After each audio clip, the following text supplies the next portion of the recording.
Picture this.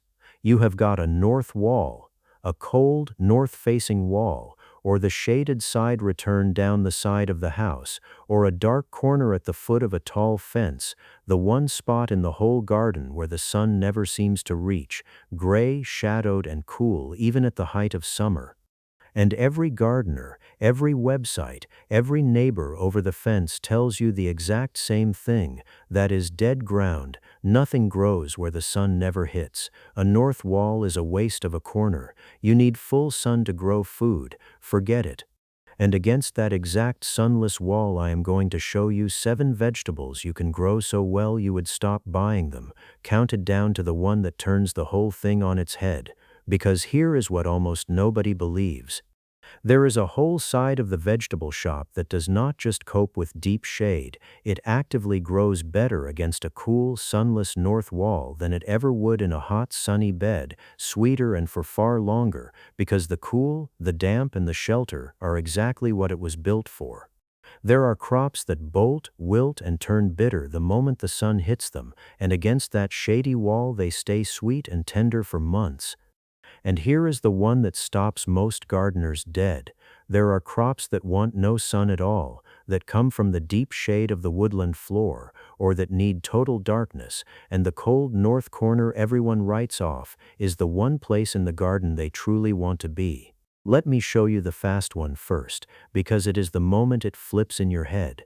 On the exact ground everyone told you was a dead, sunless waste, you crouch down at your shady wall bed in the middle of July, when every sunny bed in the country has bolted to a bitter, seedy mess, and you cut a colander of sweet, crisp, tender salad and cooking greens, lettuce, rocket, spinach, and chard still standing and still sweet in the cool shade, and beside them a handful of cool, damp mint and parsley, and off the bush trained flat against the cold brick you pick a bowl of fat currants, sweet summer salad, fresh herbs, and soft fruit off the wall the sun never hits. That is not a fantasy, and it is not a trick. A cold, shaded north wall looks like the deadest corner you could ever try to farm, but it is quietly sitting on 3 gifts a hot, sunny, open bed fights all year to give. And I will be honest with you in one sentence up front, a sunless wall cannot ripen the sun-hungry crops like tomatoes, peppers, grapes, and figs, so you grow the plant, the leaves, the stems, the roots, and the shoots, and the shade-loving crops, not the sun-ripened fruit, and everything else on this list actually prefers the cool, sunless corner. Because the cool and shade side of the shopping, the salad leaves, the spinach and chard and kale, the cool damp herbs, the peas and beans and cool brassicas, the shade perennials, the mushrooms, and the shade fruit, does not just tolerate a north wall, it thrives against it. Because the wall already beats a sunny bed at the 3 things that quietly matter most for these crops. It stays cool and never scorches, so the crops that bolt bitter in the sun stay sweet and standing for months. It stays damp and sheltered, so the thirsty leafy crops never dry out and you barely water, and it is free vertical space and a frost-buffering microclimate, because the wall is growing room you are not using, and its stored warmth shelters tender crops from frost and wind. Give the sunless wall the crops that were made for it instead of fighting it with the ones that need blazing sun, and it grows. So here is the countdown. 7 vegetables you can grow against a north wall and stop buying, starting at number 7 with the fastest win of the lot. Number 7 is the fastest proof the wall works, and it is the crop that quietly thrives on the very thing everyone thinks makes a north wall useless, the salad leaves. I am starting here because most people look at a cold, shaded wall and assume no green thing could ever want to live there, and they never learn that for a whole rack of salad, the cool, sunless shade is not a problem, it is the single best thing you could give them.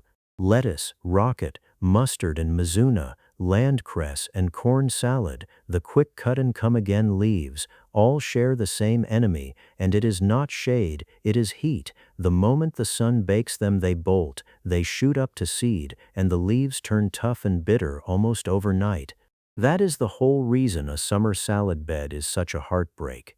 Against a cool north wall that never happens, the leaves sit in gentle, even, unscorching light and cool, damp ground, and they stay sweet, crisp, and standing for weeks and months longer than they ever would in the sun. So you rake a bed of compost in at the foot of the wall, scatter your leaves, and that is the whole job. Here is why the wall wins for these, and it is the surprise that sets up the whole video. The very shade everyone told you was a death sentence is what stops your salad bolting. So a north wall hands you sweet, tender salad leaves right through the middle of summer, exactly when every sunny bed in the country has run up to a bitter, seedy, useless mess and the shop is charging the most for a bag of leaves. And the trick most people miss: harvest, cut, and come again, taking only the outer leaves and leaving the heart growing, so one sowing hands you salad for months, not one bowl. A shady wall bed of salad hands you your first homegrown crop, sweet summer leaves off the exact corner everyone swore was a dead, sunless waste, in a matter of weeks. But if leaves are the fastest thing you can grow off that wall, the next number is the everyday cooking staple that runs to seed in the sun and crops for months in the cool shade. Number 6 is the crop that hates the heat. Number 6 is the family of everyday cooking greens that fails more often from heat and sun than from anything else, and that a cool north wall solves at a stroke: the leafy greens, spinach, chard, and kale. Here is the honest bit that makes this number, and it is what most people get wrong. Spinach in particular does not fail from shade, it fails from heat. In a hot, sunny bed, it bolts to seed the moment summer arrives, and you get a few sad leaves before it is gone. Chard and kale are among the most genuinely shade-tolerant vegetables there are. They will crop steadily in a spot that gets no direct sun at all, and all three want cool, moisture-holding ground, which is exactly what the foot of a shaded wall gives them. Pure sun is their enemy, not the shade. So you plant your spinach, your chard, and your kale into good compost at the base of the wall, and the cool does the rest. Here is why the wall wins, and it is the clever part. That cool, even shade keeps the spinach standing and sweet for a long, unbroken season, instead of a quick bolt, and the chard and kale crop as cut-and-come-again leaves for months on end, so one bed of greens keeps handing you the exact cooking staples that go into soups, stir-fries, and every pan of greens you make, and they ask almost nothing of you. Cool, damp shade means you barely water them. A single shady strip planted with spinach, chard, and kale can hand you armfuls of cooking greens week after week, the everyday staples you buy in bags and boxes, all off the cold corner everyone else wrote off as dead. But the next number is the one that flips the last video on its head: the herbs that would scorch and bolt on hot, dry ground and thrive in the cool, damp shade. Number 5 is the herbs that love the damp. Number 5 is the one that flips the whole idea of herb growing: the herbs that most people think need a hot, dry, sunny spot, and that actually crop best in cool, damp shade. The shade herbs: parsley, mint, chives, chervil, coriander, and sorrel. If you saw the last one of these I did, on pure gravel, you will remember the herbs there were the Mediterranean ones: thyme and rosemary and oregano, the ones that want hot, dry, sun-baked stone. This is the exact opposite corner of the herb garden, and it is the perfect proof of the whole idea, because these herbs want precisely what that gravel would have killed them with: cool, damp, sunless shade. Mint is the classic. It positively runs in a cool, damp, shady spot and sulks in hot, dry sun. Parsley, chervil, and chives are lush, leafy, cool-loving herbs that stay tender and green in shade. And coriander, the one everybody struggles with, bolts to seed in a heartbeat the moment the sun hits it, and in cool shade it stands and stays leafy far, far longer. So you plant your leafy herbs into pockets of compost at the foot of the wall, and the cool damp does the work. Here is why the wall wins, and it is the inversion that makes this number, The cool, sunless, moisture-holding shade that would rot a Mediterranean herb is the exact thing these leafy, damp-loving herbs crave, so the corner that grows thyme worst grows mint, parsley, and coriander best, and one shady bed hands you the fresh leafy herbs you buy in those tiny overpriced plastic packets, for months, cut and come again, and they are about the lowest effort thing in the whole garden. Plant them in the damp shade and they largely look after themselves. A shady herb corner can hand you fistfuls of mint, parsley, chives, chervil, and coriander all season, the exact fresh herbs a supermarket charges a small fortune for by the gram, off the cold wall everyone told you would grow nothing. But the next number is the group of cool season heavy croppers that want cool, not heat, and quietly get on with it in the shade. Number 4 is the crop that wants it cool. Number 4 is the group of solid, filling, cool season croppers that most people assume need full sun and that will genuinely work in the cooler light of a shaded wall: the peas, the broad beans, and the cool-loving brassicas. Here is the honest bit that makes this number. These are not the fastest croppers in deep shade. They will grow a little slower and a little later than they would in full sun, but they are cool season crops at heart. They hate summer heat, and light or part shade against a wall suits them far better than a baking sunny bed in high summer. Peas and broad beans are spring and early crops that bolt and burn out in heat, and in the cool of a shaded wall they crop longer and stay sweeter. And the leafy brassicas, kale, sprouting broccoli, and the cabbages are genuinely among the more shade-tolerant vegetables. They will head up and leaf up in a spot the sun barely reaches. You can even train your peas and beans straight up the wall on netting, using that vertical face as free growing space. Here is why the wall wins, and it is the payoff of the number. The cool, damp shade keeps these cool season crops in their comfort zone right through the warm months.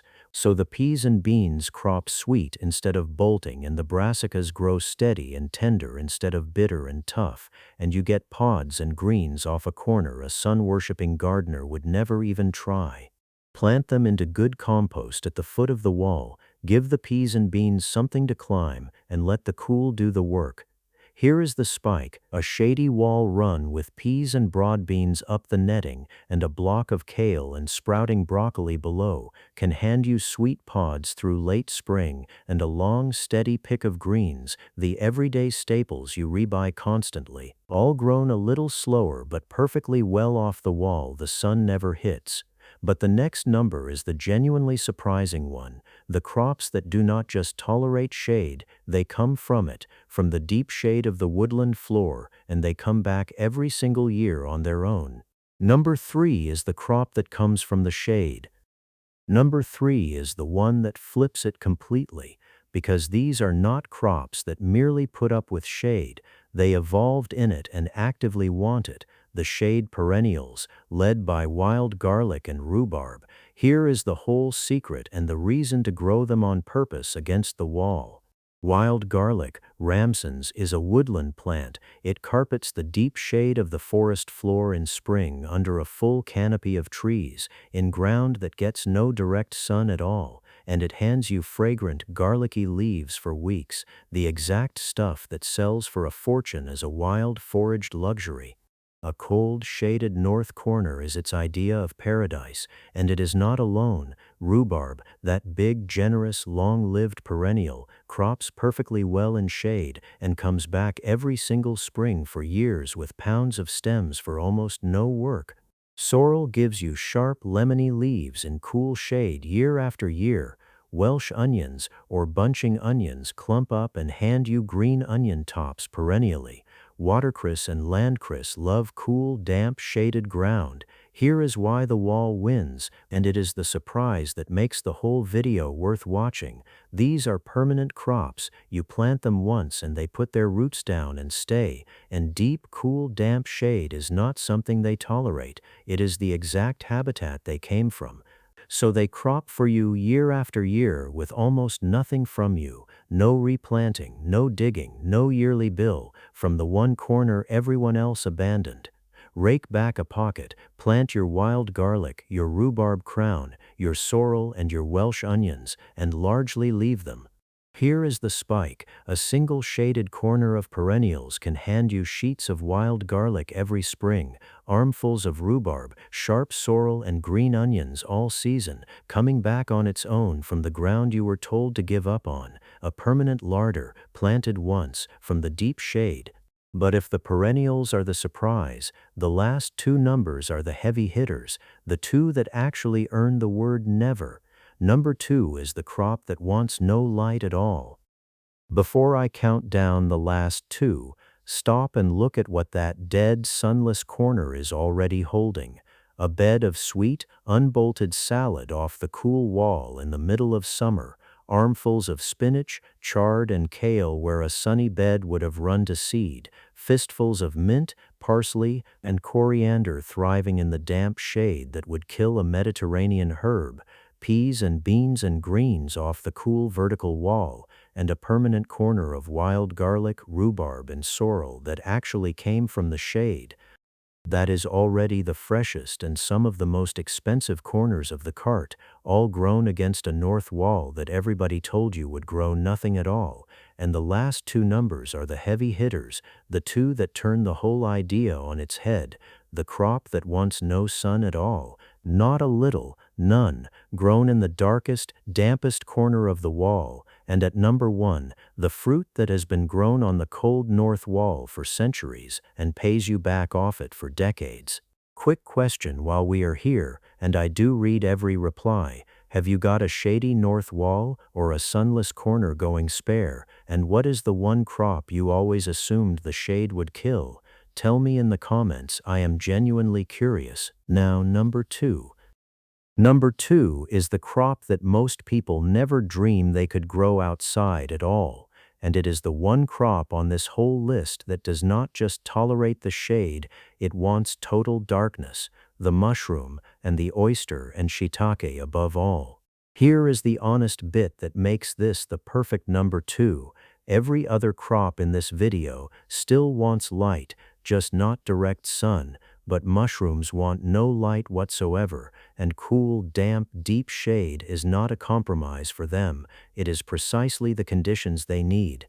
The darkest, dampest, most sunless corner at the very foot of your north wall, the one spot that is genuinely useless for every green crop, is the one place a mushroom log or a mushroom bed truly wants to be. You take a hardwood log or a bag or bed of the right substrate, inoculate it with oyster or shiitake spawn, and you tuck it into that deep shaded corner and keep it damp. Here is why the wall wins, and it is the clever part. Mushrooms are killed by drying out and by direct sun, and a cool, sunless, moisture-holding north corner keeps them shaded and damp exactly as they need, so the spot that grows nothing else becomes the one thing that spot was made for, and once a log or a bed gets going, it can flush with fresh mushrooms again and again over several years. Here is the spike. A couple of inoculated logs or a bed tucked into the darkest corner of the wall can hand you flushes of fresh oyster and shiitake mushrooms, some of the priciest fresh produce in the entire shop, off a spot that was too dark and too damp to grow anything green at all, harvested by hand and coming back for years. The single most surprising crop on the list, grown in the dark, off the corner nothing else would use. But the crop at number 1 is the one that flips the whole idea in your head, the heaviest, most permanent payoff of all, the fruit that gardeners have deliberately grown on the cold north wall for hundreds of years. Here is number 1.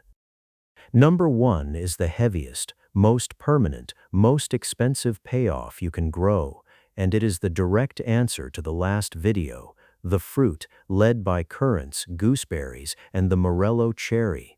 Here is why it is the perfect number 1, and it is the fact that turns the whole dead ground idea completely inside out.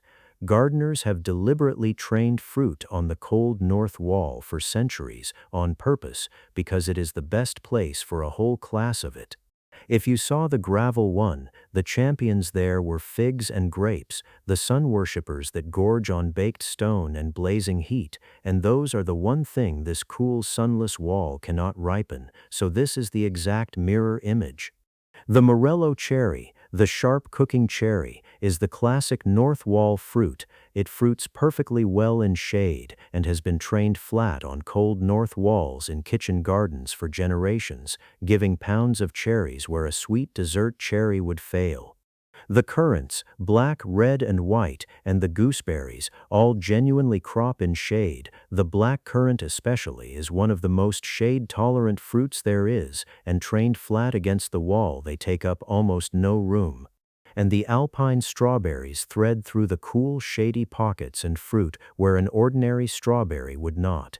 Here is why the wall wins, and it is the payoff I opened the whole video on, the one that flips it in your head. These are the shade-tolerant fruits, the ones that would scorch, dry, and sulk in the hot gravel and the blazing sun that figs and grapes love, and the cool, damp, sheltered north wall is genuinely one of the best homes they have, so you plant them once, train them flat on the free vertical face of the wall, and they crop for you for decades.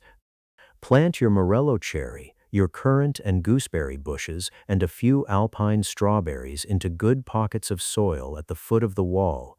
Tie the branches in flat against the brick, mulch them, and largely leave them. Here is the payoff: a north wall trained with a morello cherry, currants, gooseberries, and alpine strawberries can hand you bowls of cherries, currants, and soft fruit every single year, for decades, off the exact cold corner you were told was a dead, sunless waste, the single most expensive, most permanent corner of the whole shopping. And the wall the sun never hits is one of the best places on the whole plot to grow it.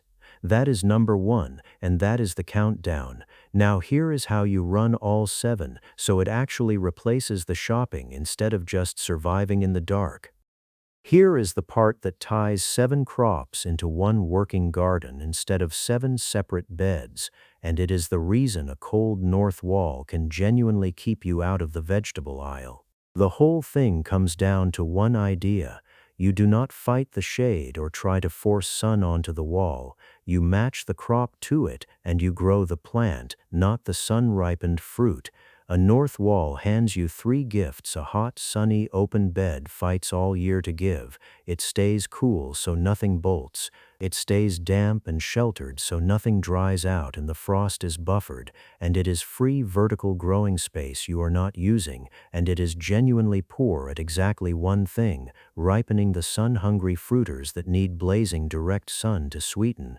So the system is 4 simple rules. First, grow the leaf, stem, root, and shade crops, not the sun fruit. Fill the ground with salad, greens, cool herbs, peas and beans and cool brassicas, shade perennials and wild garlic, mushrooms and the shade fruit, the whole side of the shopping where you eat the plant and not a sun-ripened fruit. And do not waste the wall trying to grow tomatoes, peppers, grapes, or figs that were only ever going to sit green and sulk without direct sun. Grow those few in your sunniest spot or against a south wall instead. Second, this is the big one. Use the cool as the feature, not the flaw. Sow your salad, spinach, and leafy crops against the shady wall in the warm months on purpose, because the cool shade is what keeps them sweet and standing for months while every sunny bed bolts. So the shade is not the compromise, it is the reason the leaves are good. Third, use the wall as vertical space and shelter. Train your fruit flat against the brick, run your peas and beans up netting, stand shelves of pots up the face, and plant the tender and early crops right at the foot where the wall's stored warmth buffers the frost and the wind, because the wall is growing room and a microclimate, not just a backdrop. Fourth, lean into the low watering. Shade ground holds its moisture, so a shady wall bed needs a fraction of the water an open sunny bed does, which makes it one of the easiest, most drought-proof corners you will ever tend. Mulch it well and largely leave it. Do those four things and a cold, sunless north wall turns into the coolest, dampest, longest cropping, lowest watering, most sheltered ground you will ever grow leaves and shade crops on, which is the only way 7 crops add up to a real dent in the shopping. And one quiet bonus of a north wall you will come to love, while everyone else's salad and greens bolt and burn out in the first heat wave of summer, yours are still sweet, still standing, and still cropping in the cool, exactly when the shop charges the most. So that is the countdown. 7 vegetables you can grow against a north wall and stop buying. Sweet unbolted salad leaves off the cool wall in high summer, armfuls of spinach, chard, and kale where a sunny bed runs to seed, fistfuls of mint, parsley, and coriander that thrive in the damp shade a Mediterranean herb would die in, peas and beans and cool brassicas up the shaded vertical wall, a permanent corner of wild garlic, rhubarb and sorrel that came from the shade in the first place, flushes of oyster and shiitake mushrooms from the dark dampest corner, and at number 1 the currants, gooseberries and the morello cherry that have been grown on cold north walls for centuries and pay you back for decades. This channel is called 1 Acre Blueprint, and by now the real lesson is clear. The blueprint was never really about the acre, and it was never about having full sun. It is about how hard each square foot works, and a cold, shaded, written-off north wall, planted with the crops that were built for it instead of the ones that need blazing sun, and grown for the plant instead of the sun-ripened fruit, can keep a family out of the vegetable aisle year after year. Do not try to build all 7 at once. Start with 1 this week, a bed of cut-and-come-again salad at the foot of the wall for sweet leaves through the summer, a clump of mint and wild garlic in the damp shade, or a single currant bush or morello cherry trained flat against the cold brick that will feed you for decades. Subscribe to stay on the 1 Acre Blueprint, because next we take this exact idea somewhere else the world swears nothing grows, and the crops that quietly prove them wrong, and tell me in the comments, of these 7, which would you grow against your north wall first?